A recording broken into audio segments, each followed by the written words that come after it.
Baik, hari ini kita akan membahas materi berikutnya, yaitu gelombang stasioner. Gelombang stasioner. Oleh karena itu, silakan dilihat tayangan ini. Ya. Oke. Saya akan sebenarnya ada yang masuk, saya izinkan dulu. Oke. Ya, saya akan membuat animasi ini, kita ubah. Ini ada tali. Kemudian ujung yang sebelah kanan ini kita ikat. Saya beri titik di sini, ujung terikat. Maka jika diberi pulsa itu satu gerakan begini, namanya pulsa. Ini gerakannya saya buat pelan seperti ini. Sampai di ujung itu puncak. Itu mantulnya, perhatikan mantulnya itu ke bawah. Nah, mantulnya ke bawah. Kemudian di sini kan juga terikat, maka mantulnya ke atas. Mantulnya ke bawah. Ya. Ketika datangnya itu ke ujung terikat, pulsanya itu ke atas, mantulnya ke bawah, maka pulsa ke atas dengan pulsa ke bawah itu namanya berlawanan fase. Atau berbeda fase setengah, atau berbeda sudut fase 180 derajat. Kalau pulsanya banyak, namanya getaran. Kalau ini namanya getaran. Jadi pulsa yang berulang-ulang ini namanya getaran. Nah, ini datangnya berulang-ulang, ya. Sampai di ujung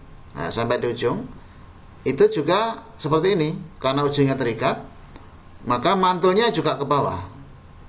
Nah, ke bawah ya. Jadi mantulnya ke bawah. Jadi pada ujung tali yang terikat itu pantulannya pasti berbalik fase atau berbeda fase setengah, atau berbeda sudut 180 derajat. Nah, pantulannya ke bawah ini itu bergerak ke kiri ke sana. Kemudian di sini masih ada gelombang datang ke kanan, sehingga nanti akan antara gelombang datang dan gelombang pantul ini ketemu. Akibatnya apa? Akibatnya adalah perhatikan, gelombang datang itu amplitudenya hanya segini. Nah, ini di sini ini sudah gelombang berdiri atau gelombang stasioner. Jadi gelombang stasioner tadi sudah gabungan antara gelombang datang yang tadinya itu amplitudenya hanya kecil segini sampai di ujung sana, kemudian mantul, kemudian pantulannya ketemu lagi dengan gelombang datang berikutnya, maka jadilah gelombang berdiri atau gelombang diam atau gelombang stasioner yang merupakan gabungan antara gelombang datang dengan gelombang pantul. Akibatnya gelombang stasioner itu amplitudenya 2 kali lipat dari gelombang datang. Paham ya ini ya? Ini misalkan ini 0,75, amplitudenya 0,75, maka ini jadi 1,5 kan 2 kali lipat. Gelombang stasioner itu amplitudenya berubah apa? 2A, ini 0. Yang ini yang tidak menyimpang, ini titik ini. Ini tidak menyimpang. Maka titik ini disebut titik simpul. Titik yang tidak menyimpang namanya titik simpul. Jadi pada ujung tali yang diikat, ini namanya X sama dengan 0. Jadi jarak X itu dimulai dari ujung tali yang terikat. Yang sebelah sini titik sumber gelombang, yang sebelah sana itu ujung tali. Oke ya. Di ujung tali terikat itu tidak bergerak karena dibuat simpul atau tidak menyimpang. Jadi simpul yang pertama ini, simpul yang kedua ini, simpul yang ketiga ini, simpul yang keempat ini. Kemudian yang simpangannya paling besar itu namanya titik perut atau antinut. Titik perut, bahasa fisikanya antinut, tapi bahasa Indonesianya perut. Jadi ini simpul, ini perut. Perut adalah simpangan pada gelombang yang simpangannya maksimum. Kalau simpangannya maksimum namanya perut, kalau simpangannya 0 namanya simpul. Jadi perut letaknya di sini, di gelombang yang satu, perut pertama, perut kedua, perut ketiga, perut keempat, dan seterusnya. Jarak antara perut, nah ini perut ya, ini perut, ini simbol, ini adalah seperempat gelombang. Jarak antara perut dengan perut kedua ini setengah gelombang. Jarak antara simbol dengan simbol setengah gelombang. Oke. Kemudian, nah, bagaimana kalau ujungnya ini bebas? Jadi kalau ujungnya bebas artinya ujung tali itu bisa bergerak naik turun bebas. Ya, kita coba ya. Ya, satu pulsa saja. Ya, satu pulsa, satu getaran aja seperti ini. Kalau ujungnya bebas, maka ujungnya ini ketarik ke atas. Dia menyimpang, ya, menyimpang seperti itu. Oke. Ini ujungnya ketarik ke bawah. Oke. Terus mantulnya itu tetap dari bawah. Jadi tidak mengalami perubahan fase seperti tadi. Nah, dari bawah mantulnya ini ke kiri dari bawah. Oke, saya ulangi lagi ya. Saya ulangi lagi. Kalau ujungnya bebas, ini pulsanya mulai dari atas, mulai ke atas dulu. Sampai di ujung sana, itu simbolnya naik. Kok simbolnya naik? Ujungnya naik. Kemudian setelah ujungnya naik, maka mantulnya itu tetap dari atas. Nah, mantul dari atas seperti ini. Sehingga pada ujung bebas, pada ujung tali yang tidak diikat, itu ketika gelombangnya memantul tidak mengalami perubahan fase. Tidak mengalami perubahan fase. Oke, ini ada yang bergabung, saya izinkan dulu. Selamat bergabung. Ada Dewi dan Rocky. Ya. Nah, kita lanjutkan. Sehingga kalau yang datang itu pulsa, itu kita ganti osilasi getaran, artinya gelombang datangnya itu berulang-ulang. Nanti ketemu gelombang mantul, nanti akan timbul gelombang stasioner. Ya, kita coba gelombang stasioner sekarang. Stasioner, ini gelombang datangnya diulang-ulang terus ini. Nah, ini sampai di ujung tali naik. Nah, kemudian mantul. Nah, ini pantulannya nanti ini ketemu dengan gelombang datang menghasilkan gelombang stasioner. Nah. Oke, perhatikan. Gelombang datang itu amplitudenya 0,75, gelombang diam, gelombang stasioner itu amplitudenya 2 kalinya. Nah, di paling ujung tali yang tidak diikat atau ujung bebas, itu talinya naik. Sehingga karena naik maka simpangannya paling besar. Jadi ini nyimpangnya paling jauh. Beda dengan yang tadi ketika talinya diikat, dia tidak bisa menyimpang atau simpangannya 0. Tapi ketika ujung tali dilepas, maka dia ketarik ke atas sehingga di ujung tali atau X sama dengan 0 simpangannya maksimum. Jadi nanti nita ini gampang. Kalau ujung talinya terikat, itu X sama dengan 0 maksudnya. Di ujung tali yang terikat namanya X sama dengan 0, itu terjadi simbol atau Y sama dengan 0. Di ujung tali yang dilepas atau yang bebas atau yang tidak diikat, itu X sama dengan 0. Ujung tali itu maksudnya X sama dengan 0, itu simpangannya paling besar. Di ujung tali bebas itu terjadi perut, di ujung tali yang terikat terjadi simbol. Oke, dieling-eling ya. Jadi dengan melihat seperti ini kan nanti jadi ingat ya, meskipun rumusnya lali gitu ya. Kemudian kita lanjutkan bagaimana kalau ujung talinya itu bebas. Ujung talinya tak berujung, artinya talinya sangat panjang. Kalau talinya sangat panjang seperti ini, sangat panjang, maka tidak ada pantulan. Jadi ya jalan gitu aja seperti gelombang di laut. Nah, gitu. Jadi amplitudenya itu tetap terus, tidak seperti tadi. Ya, tidak seperti, karena ini tidak ada gelombang pantul.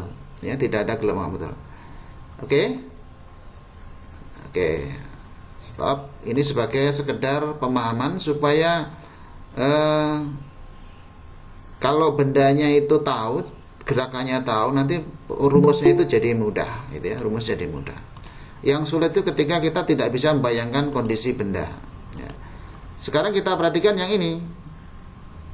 Ini adalah superposisi sama dengan tadi. Ya, Saya saya pelankan dulu ini pelan. Oke. Ya. Ini yang paling ujung, ini yang sebelah kanan, X sama dengan sini 0 ini di paling ujung ini. Ini berarti karena ini mengalami peristiwa menyimpang berarti ini pasti ujung bebas. Ujung bebas. Nah, yang ini ada dua gelombang, ini gelombang 2, ada dua gelombang ini. Gelombang yang satu gelombang datang, yang satu gelombang pantul, tapi karena ini ujungnya dilepas, maka gelombang datang dan gelombang pantul itu sepasang. Jadi ini ada dua gelombang di sini kelihatan dua gelombang, ya supaya kelihatan bedanya di sini. Nah, ada tak? Ini dua gelombang ini, ya terus menghasilkan gelombang interferensi yang warna hitam, ya. Nah, gini. Nah, berarti yang warna hitam ini panjang gelombangnya adalah dua kalinya ini. Jadi ini kan ada angka 0,5. Maka gelombang stasionernya itu panjang gelombangnya, amplitudenya adalah 1, 2 kalinya. Nah, titik ini namanya titik perut. Titik ini yang simpangannya 0 namanya simpul. Jadi di ujung tali itu terjadi perut. Ini adalah simpul, ini perut, ini simpul, ini perut dan seterusnya. Nah, jadi di ujung tali jarak antara X sama dengan 0 sini, perut dengan simpul itu seperempat gelombang. Jadi ini seperempat gelombang, seperempat gelombang, seperempat gelombang, seperempat gelombang. Sehingga jarak antara perut dengan simpul terdekat itu seperempat. Jarak antara perut dengan perut, ini dengan ini, itu adalah setengah gelombang. Ya, jarak antara simpul dengan simpul yang paling dekat juga setengah gelombang. Ini 1 dengan 3 ini. Oke. Ini adalah sekedar mengetahui pemahaman tentang gelombang stasioner. Sekarang masuk ke rumusan. Oke. Tadi sudah saya katakan di sini animasi bahwa di ujung tali yang terikat, itu terjadi simbol. Ini simbol. Ini saya tulis di S itu ya. S1, S2, S3, S4, S5 dan seterusnya. S itu adalah simbol atau tali yang simpangannya 0. Di ujung tali itu adalah X sama dengan 0. Di ujung tali itu X sama. Jadi ini X sama dengan 0 itu ujung tali. Gelombang itu asalnya dari sini, dari ke kanan, dari sana. Nah, yang ini pantul, ya, yang ini pantul. Yang ini gelombang datang. Ya. Oke, jadi perut, ini jarak perut, ini perut 1, perut 2, perut 3, perut 4. Nah, jarak antara perut dengan simpul ini seperempat gelombang. Ini juga seperempat gelombang. Oke ya. Jarak antara perut dengan perut itu adalah setengah gelombang. Oke, kita lanjutkan ke persamaan. Oke. Persamaannya ini agak banyak, agak rumit. Oleh karena itu nanti kita langsung ke hasil akhir aja. Ya, daripada pusing mikir rumus. Oke. Gelombang datang yang dari kiri tadi itu rumusnya ini Y sama dengan A sin omega T min KX. Jadi rumus ini boleh saya ganti yang sederhana, yaitu Y1 sama dengan, ini gelombang datang itu Y1 adalah A sin omega T min KX. Nah, seperti yang biasa kita pelajari di gelombang berjalan. Nah, ketika memantul karena ujungnya itu terikat, maka yang tadinya simpulnya itu, yang tadinya itu pulsanya naik, maka mantulnya turun. Nah, mantulnya turun itu beri min A. Jadi 2 itu jadi min A. Kenapa min A? Karena tadi A itu naik, terus mantulnya turun. Nah, jadi berbeda fase setengah atau berbeda sudut fase 180 derajat. Nulisnya begini. Min A sin omega T min KX. Ini kalau dijumlah, gelombang datang dan gelombang pantul ini kalau dijumlah namanya gelombang stasioner. Hasil penjumlahannya itu ini. Jadi cepatnya begini. Jadi ini tambah Y1 tambah Y2. Itu menggunakan rumus matematika. Nanti ketemunya ini Y stasioner YP 2A sin KX cos omega T min KL, atau yang lebih singkat boleh ditulis 2A sin KX cos omega T. Sin KX cos omega T. 2A sin KX ini adalah amplitudo gelombang stasioner. Kalau A saja yang ini itu adalah amplitudo gelombang datang. Min A ini amplitudo gelombang pantul. 2A sin KX adalah amplitudo gelombang stasioner. Jadi kalau gelombang datang dan gelombang pantul amplitudonya A, tapi gelombang stasioner amplitudonya 2A sin KX untuk tali yang ujungnya terikat. Oke, jadi amplitudonya ini ya 2A sin KX. K itu adalah 2V per K itu adalah 2V per lambda ya, atau bilangan gelombang. Oke. Kemudian lanjutnya Banterman. Nah, ini masih ujung terikat yang tadi ya, masih ujung terikat. Sekarang yang kita cari adalah mencari posisi titik yang terjadinya simbol dan perut. Tadi secara gambar sudah kita lihat, sudah kita pahami bahwa titik simbol itu letaknya dimulai dari paling ujung tali, di ujung tali, atau X sama dengan 0. Simbol berikutnya itu jaraknya setengah gelombang. Kalau pakai rumus, letak perut pada tali ujung terikat itu rumusnya ini 2N plus 1 kali 1/4 lambda. N dimulai dari 0. Jadi N sama dengan 0 artinya letak perut pertama. Letak perut pertama. Oke, saya gambar lagi di sini tadi gelombangnya ini. Gelombang ini talinya ini. Nah, tadi kalau terikat itu gelombangnya begini. Gelombangnya begini. Jadi di paling ujung sini X sama dengan 0 itu simbol yang pertama. Perut yang pertama letaknya di sini. Ini perut pertama. Nah, perut pertama itu jaraknya setengah gelombang ini, setengah gelombang. Hitungnya dari sini. Ini setengah gelombang. Setengah gelombang, seperempat gelombang, seperempat gelombang, seperempat gitu ya. Ini seperempat ya. Jadi kalau pakai rumus ini N sama dengan 0, N sama dengan 0. Ini kalau N 0 berarti 2 kali 0, ini 0. Berarti 0 tambah 1, 1. 1 kali seperempat. Nah, jadi ketemunya seperempat. Persis sama dengan ini. Jadi kalau pakai rumusnya ini. Nah, kalau nggak pakai rumus langsung aja. Yang penting kalau panjang gelombangnya sudah tahu, maka misalkan simbol keempat.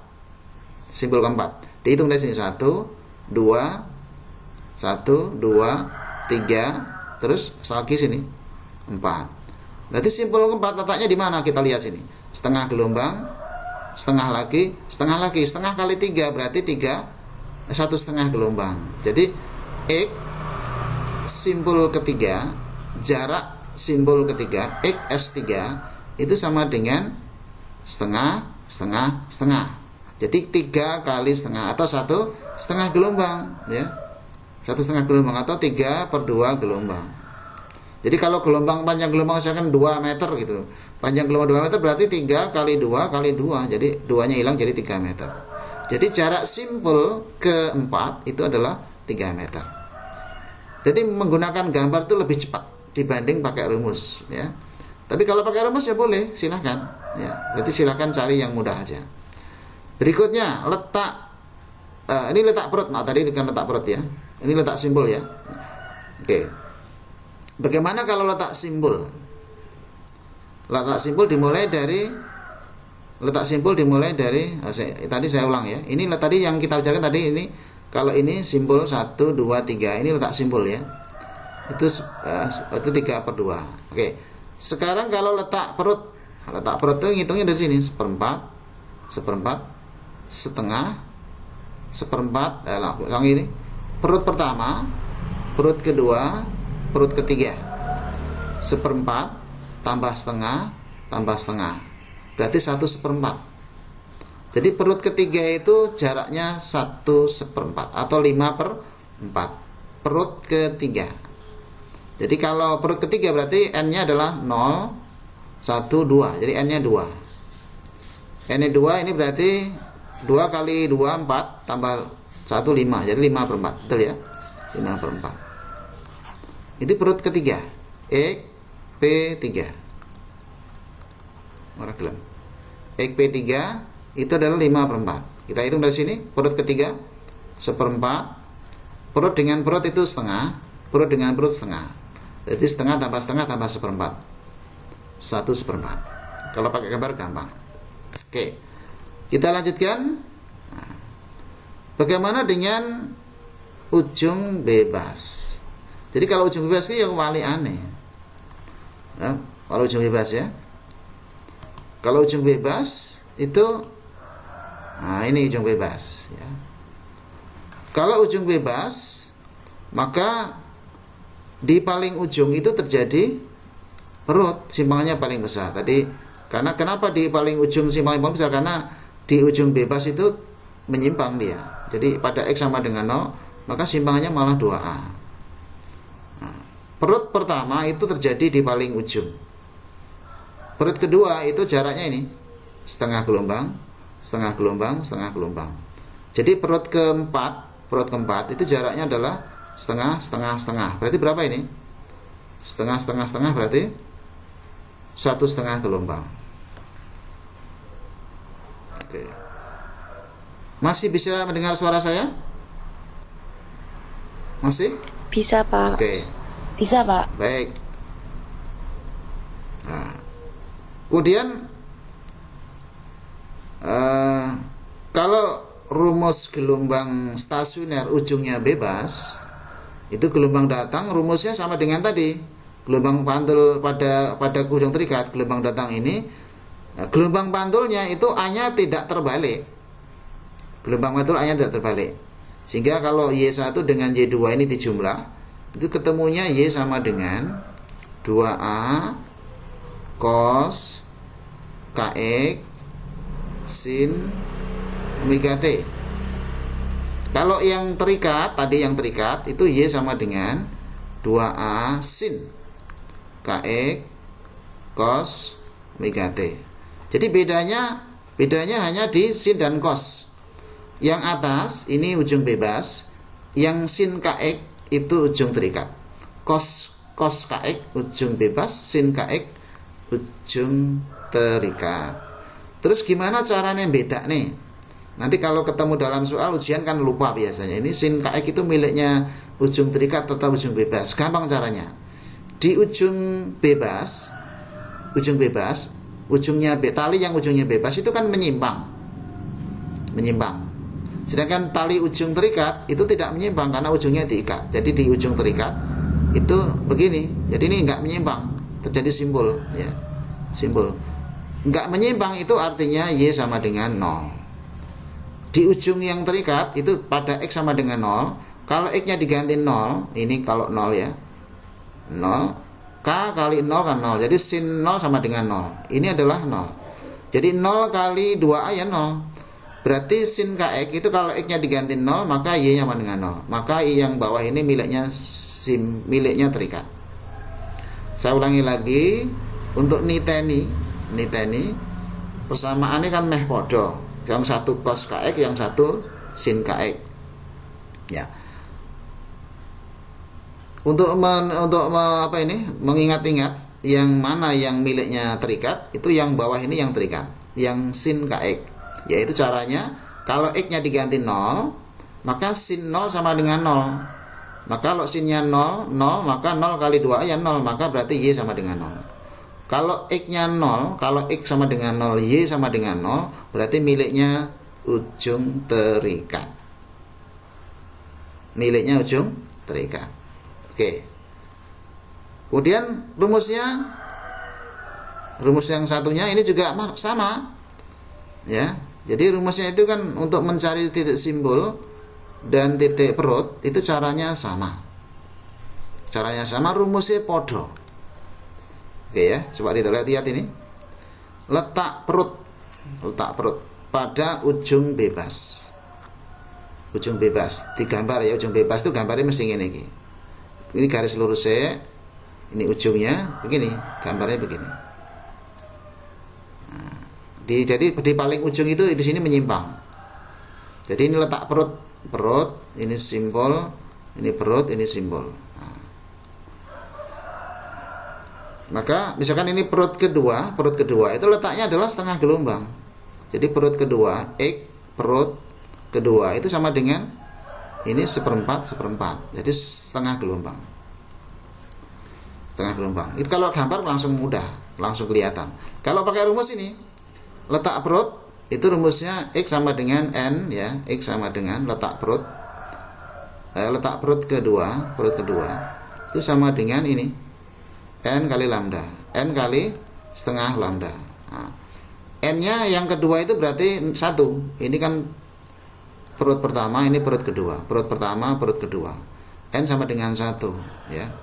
N-nya 1 kali setengah gelombang sama dengan setengah gelombang. Podo karo ki mau, langsung. Ini langsung setengah gitu. Ya. Itu. Jadi NX sama dengan N kali setengah. Ini kalau pada tali ujung bebas itu rumus perut. Tapi pada ini rumus perut pada ujung bebas. Tapi rumus yang sama ini itu miliknya simbol kalau ujungnya terikat. Jadi rumus N sama dengan setengah lambda, N kali setengah lambda. Ada buku yang menuliskan 2N kali seperempat lambda. Sama ya. Ini kariki podo.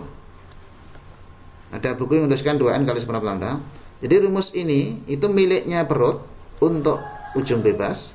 Tapi rumus yang sama ini miliknya terikat, miliknya ujung terikat, tapi untuk simbol. Gitu ya. Nah, supaya nanti enggak crash pikiran kita, paling mudah pakai gambar. Oke. Baik, kita coba langsung masuk ke contoh soal. Nah, biar langsung enggak jebak ya. Kalau masuk soal itu gampang. Kita coba ya. Nanti soal ini ada di Google Classroom.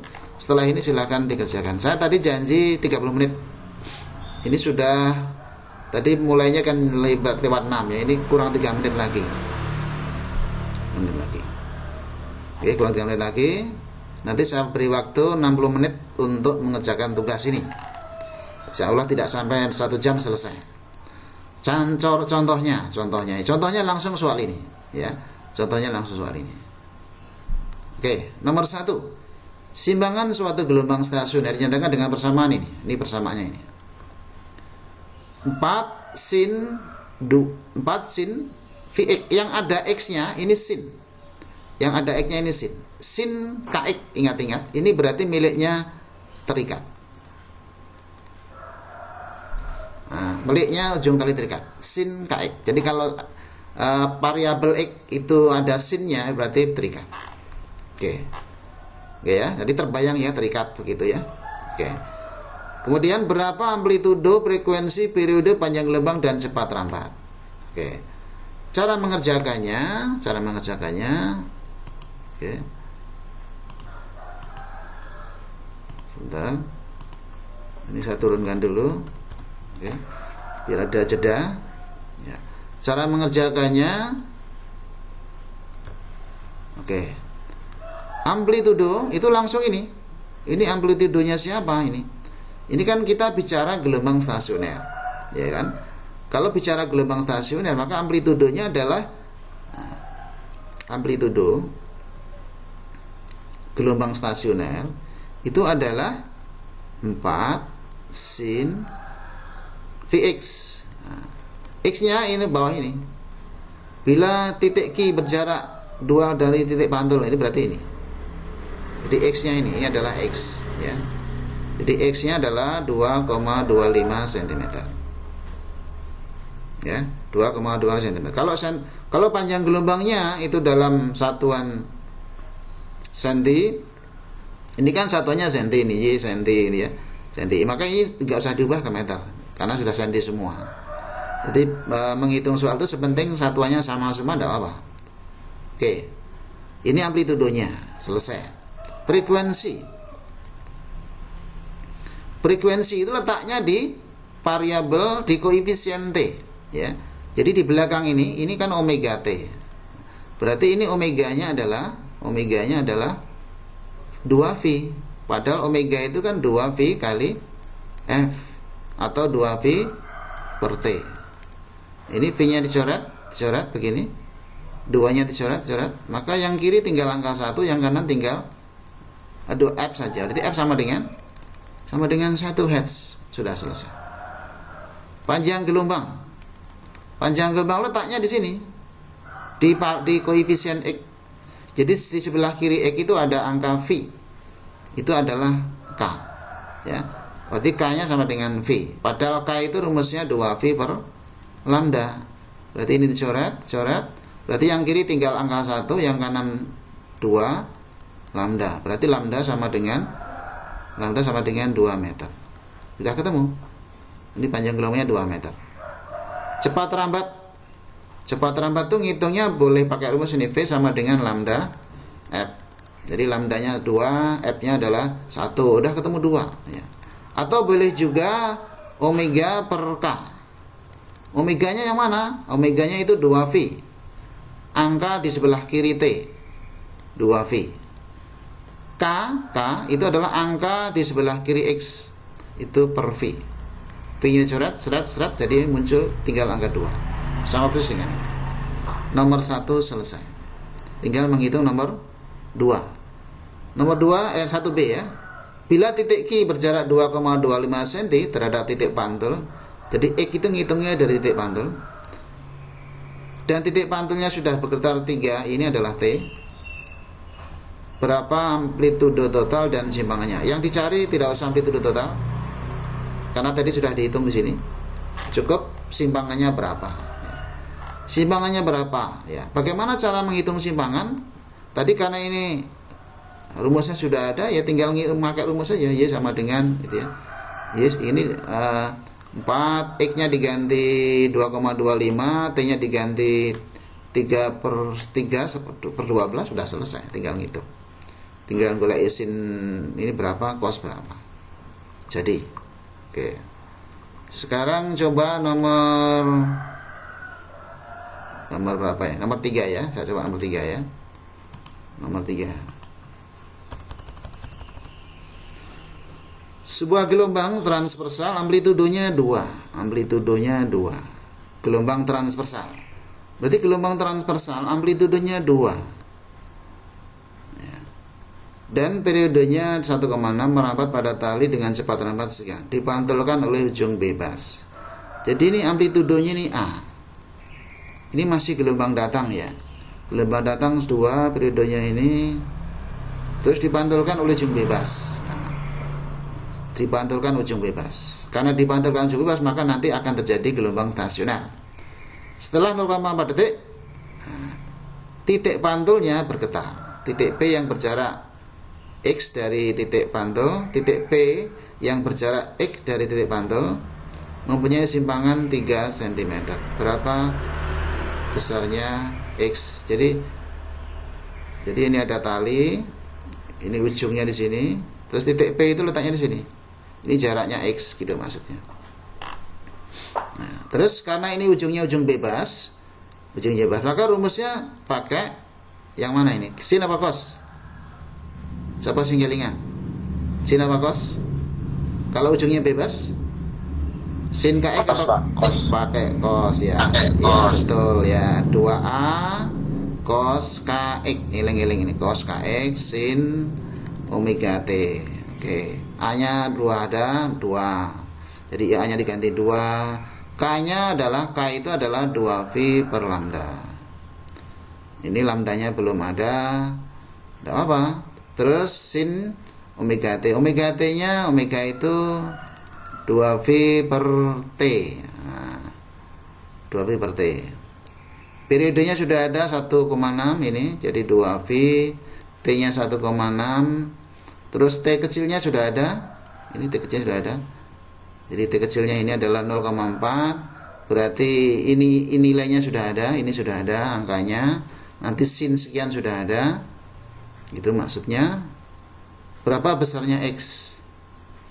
Jadi simpangannya juga sudah ada 3 cm. Ini ada 3. Ada angka 3. Ini ada angka. Oke. Berarti yang belum ada kan tinggal Ini 2, ini ada angka berapa tadi? 2 juga. 2 cos kx gitu aja. Cos x atau sin. Nah, sinnya sudah ada angkanya, 2V per 1,6 kali 0,4. Lah, ini sin ini nilainya berapa dulu? Sin nilai berapa dulu? Nanti pindah depannya 3 per 2 per 4, terus pindah ke sana, nanti ketemu sekian. Jadi nanti ketemunya adalah sekian sama dengan cos kx. Sekian sama dengan cos kx. Ya, misalnya begini. Misalnya yang kiri ketemu setengah, sama dengan cos kx. Berarti cos berapa yang nilainya setengah? Jawabannya adalah 60 derajat. 60 derajat atau 60 derajat itu kalau dijadikan V berapa? 60 derajat kalau dijadikan V adalah 60, V itu kan 180. Berarti V per 3. Jadi 60 derajat itu pada kalau V per 3 sama dengan kx. Ini. Misalnya tadi ya, misalkan yang kiri ketemu angka setengah, terus sama dengan cos kx. Maka cos kx yang nilainya setengah adalah cos 60. Jadi cos 60 ini. Oke ya. Saya tambah sedikit di sini.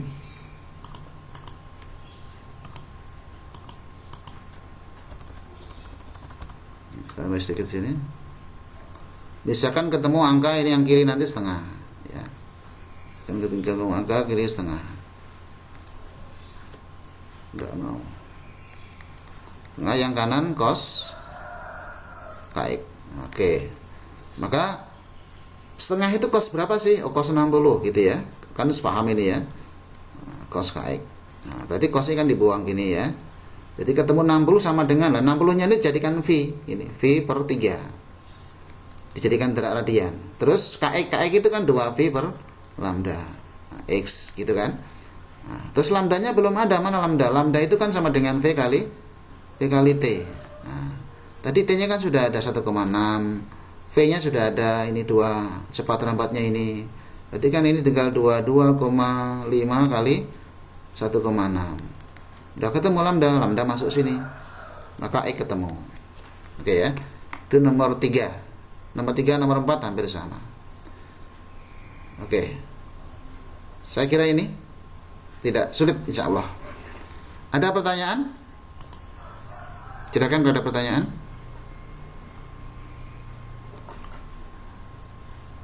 Tidak ada pertanyaan?